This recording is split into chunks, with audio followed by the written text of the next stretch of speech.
So people keep asking me, is Amazon KDP still worth it in 2026? No, it's not. I'm out. I'm just messing with you. All right, in this video, we're gonna talk about exactly that. Is it still worth it in 2026? And the real answer is, it depends. If you're publishing like it was 2019, then no, it's definitely not worth it. But if you understand what you need to do differently in this day and age, there's more money on the table than you would ever believe. So that's coming up right now. Let's go. So KDP has changed so much, especially in the last 3 years. Competition is stiffer. There's AI content that's flooding the market. Ad costs are up. But if you understand how to play this game, if you understand where to take advantage of the opportunities, then you can succeed at levels you could never do back in the day. As somebody who's been publishing books now since 2016, I've seen it all. I've published it myself, and I've helped tons of students publish books themselves as well. So I'm gonna break down exactly what you need to do to maximize your publishing goals here in 2026. So what's changed in 2026? Well, the big obvious one is AI is everywhere. Is that good? Is that bad? I think it's personally wonderful. And let me tell you why. Because AI has allowed the lazy publishers to spam the market, which means the publishers who are putting in high quality books stand out so much more. Look, customers are smarter. They want quality. Amazon's algorithm, it's more intelligent than ever now because of AI, and it knows what to look for. And it rewards the publishers who go the extra mile and ensure their book is nothing but the highest quality ever. So surface level stuff, surface level books, surface level manuscripts, covers, A+ content, none of that stuff cuts it anymore. You have to publish top notch. You have to publish high quality content. I was a victim of this myself. I left the game for a couple years and then I came back to it when AI started changing everything. And that was a big struggle that I had. I was publishing like it was still 2020 or 2021, where you could get away with some lower quality content and still make a lot of money. And when I came back in 2023, I tried that and I just wasn't getting any results. Lo and behold, did I find out really quickly that I had to take up my cover game. I had to take up my A+ game. I had to take up my ads game, my manuscript. Everything had to be top notch in order for me to be able to compete. I see too many publishers who are still publishing like it's 2019, like it's 2020. God, I even met one the other day who's still publishing like it was 2015. You just can't make decent money publishing like you are back in those days. You have to adapt. See, KDP isn't dead, but lazy publishing is. The barrier to entry hasn't increased, it's actually lowered, but the barrier for success, the quality, the bar for success has risen drastically. For somebody like myself, that's nothing but good news, because it means it's going to be easier for those of you who put in the effort and really buckle down and take this as a business, not just a hobby, to make bank. So KDP isn't dying, just lazy publishing is. So let's talk about what's working. Evergreen niches, health and fitness, homes and crafts, productivity, mindset, just put self-help. Those are always going to be money. They always were and they always will be. Those are money niches. If you want the safest place to publish books in, you publish in those niches. Now, obviously you're gonna have to niche down. Don't do mindset for all as a book topic. You gotta niche down and figure out who your exact market is. But those niches are always gonna remain at the top of my list for publishing books, especially going forward in 2026. And then when you combine those niches with a premium quality book, cover A+, description, manuscript, and you add branding on top of it, you cannot help but succeed. And you may be like, hey, Emeka, what do you mean by branding? What I mean is publishing 3 or 4 books in one particular niche under one pen name that are all interrelated, and you're branding it as you are the authority figure in that niche. That's what I mean by branding. Because when you do that, you stand out above somebody else. You have so many options for ads. You have so many more options than you do against the publishers who are just publishing one book in this niche, one book in that niche, one book in this niche. Brands are powerful. The people winning on KDP in 2026 are the publishers who are playing the long game. They understand that, hey, I want my books selling not just for the next 6 months. I want my book selling for the next 6 to 12 years. They understand what this business can do for them long term. They're not worried about their book not making money in 6 months. They're worried about their book still making money in 6 years. That's the difference between publishers panicking and then the ones with that long-term mindset. So remember this, the fundamentals might not have changed with how we're publishing on KDP, but the players have. And not everybody who watches this video who publishes today is going to adapt. There are so many people out there who are still publishing like back in the day, like I spoke about earlier. So if you just adapt and focus on quality, focus on branding yourself, you're going to stand out. It might not happen this week, it might not happen next month, but over the next 6 to 12 months, you will have completely changed your business by doing this. Now, we talked about old school tactics. Let's talk about what's not working in 2026. What's not working is publishing low content workbooks and journals and stuff like that. Those days are gone, right? Does that mean you should never publish like a journal or a workbook? No, not at all. Should you never publish like a Sudoku puzzle or crossword or whatever, you know? No, that's not it. But you shouldn't publish them if you want to make real money. I have nothing against publishing a workbook or a journal or something that goes along with your high content book to complement it. I think that's a phenomenal approach and more people should be taking advantage of something like that. But if you're just starting off right now and you're watching somebody talk about making all this money because they published 600 books of low content stuff and they're making like $2,000,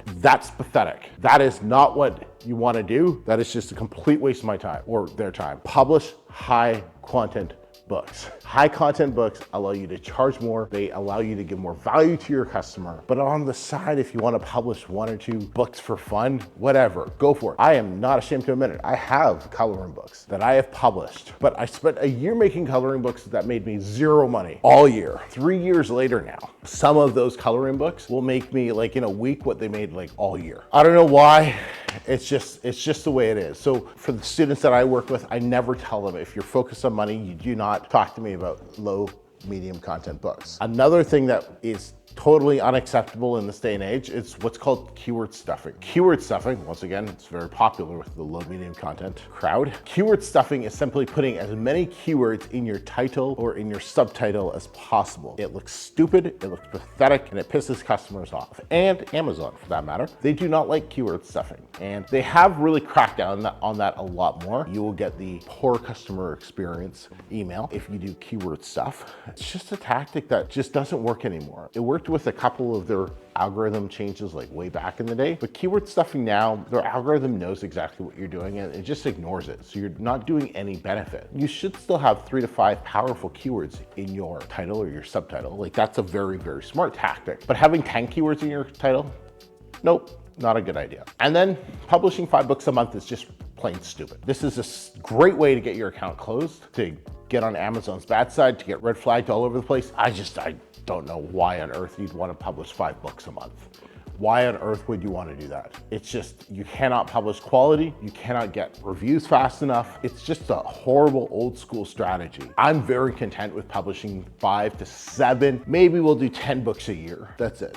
We do between 10 to 15 grand a month. Now, could I add a couple extra in there? For sure, I'm sure I could, but there's 0 reason to publish 4 or 5 books a month in this day and age. You're not publishing quality. You're not publishing anything of pure value. You're not building a real brand. Those days of publishing are just gone. You gotta focus on high quality, high value, strategically published books. That's the way to do this business. Now let's talk about how AI has changed the game in 2026. We all know we can use AI as an assistant, not a full writer, but as an assistant to help write the book for you now. But I don't even think in 2026, the big thing is gonna be like, okay, should you use Claude or should you use ChatGPT to write your book? I think it's gonna be agents. I really, really, really do. And I've spoken to some people who have started working with creating AI agents. I mean like an AI agent that takes your manuscript and then publishes it to your KDP account for you. That type of thing. Basically replacing my director of publishing. Hopefully he's not watching this.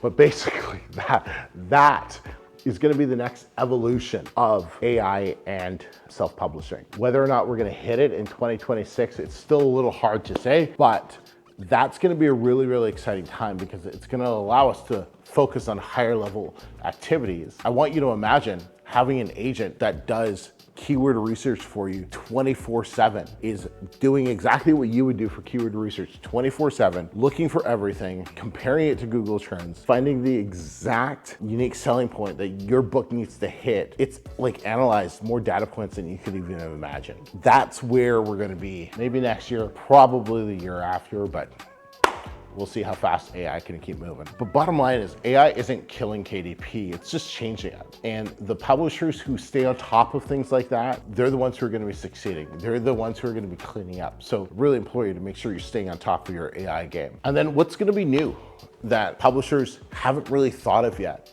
going into 2026? I think a big thing is going to be ads. If you've noticed, the amount of changes Amazon's done for KDP ads over the last few weeks is absolutely awesome. Like, they have completely redesigned the entire ads dashboard and given us so much more in terms of allows us to customize our ads so much more. In fact, today in our private school group, one of our students just posted about Amazon now allows you to set up a campaign, and then you can literally just take that campaign and post it, place it in all marketplaces as well. They're doing so much with their ad platform. Business ads, brand new display ads, video ads are getting even better and better and better now. I think ads are going to be the big thing in 2026. I really, really, really do. Facebook ads. I know a lot of you guys have been playing around with Facebook ads or meta ads and using those to drive traffic to your book. So I'm really, really excited. You guys know I love ads. So I'm really excited about seeing where ads, Meta and KDP go in 2026. And really quick, before we get into the last point, if you are interested in trying out this KDP as a side business or a side hustle or as a full-on business,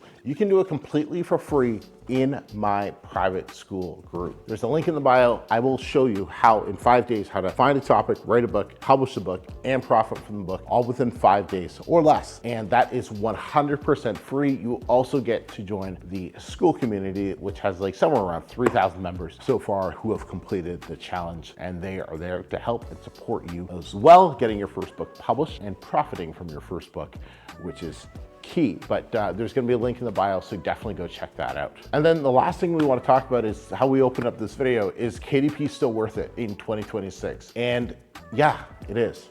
I think Amazon KDP is the best business opportunity you can start with. You can literally start this business with less than $100 in your pocket and scale it to 10K a month. I've seen it. It happens all the time. You can literally do that. It takes a lot of work. Probably more work than the majority of you people are willing to do. Let's just be real. But this is one business that you can start with less than $100 and scale it to $10,000 a month. Are you gonna do that in 1 month? No, stupid. It's gonna take you like 8 to 10 or 12, maybe even 18 months. But you can actually do that. And I'd love you to show me another business other than going to garage sales and flea markets and buying stuff there and selling it on eBay, because that's like, that's a business model that's really hard to beat. I love that one.